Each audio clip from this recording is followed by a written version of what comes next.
Paano kung isang araw, matuklasan mong ang taong pinagkakatiwalaan mo ng buong puso ay may lihim palang hindi mo matanggap? Mahal ko ang asawa ko. 7 taon na kaming kasal. Walang perpektong relasyon, pero alam kong matibay kami. Oo, yun ang akala ko. Noong isang gabi, habang ginagamit niya ang laptop namin, bigla siyang tinawag ng anak namin. Naiwan niyang bukas ang email niya. Hindi ko sana papansinin, pero may isang subject line na agad pumukaw sa akin. Mahal, kailan tayo magkikita ulit? Hindi ko alam kung anong mararamdaman ko. Nanginginig ang kamay kong pinindot ang email. Binasa ko, at sa bawat salitang lumalabas sa screen, parang unti-unting nawawasak ang mundong ginagalawan ko. May iba siyang mahal.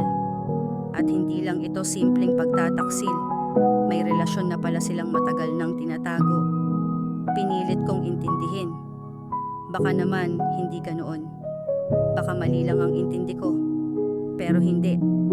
Nang buksan ko ang iba pang email, nakita kong may mga resibo ng hotel bookings, mga larawan nilang magkasama, mga pangakong hindi ko alam kung nasabi niya na rin sa akin noon. Hindi ko alam kung paano ako nakapagsara ng laptop. Hindi ko alam kung paano ako nakatulog ng gabing yon habang siya ay nasa tabi ko.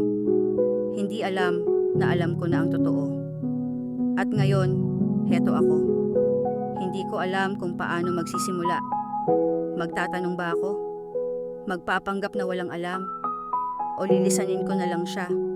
Kahit hindi ko alam kung paano ipapaliwanag sa anak namin kung bakit biglang guguho ang pamilyang alam niya. Kaya ito ang tanong ko. Kung ang katotohanan ay isang bagay na hindi mo matanggap, mas mabuting hindi mo na lang ba ito nalaman? O mas mabuting masaktan ka ngayon kaysa mabuhay sa kasinungalingan habang buhay? Ano ang dapat kong gawin? Harapin siya o maghintay hanggang siya mismo ang umamin? Naguguluhan na ako.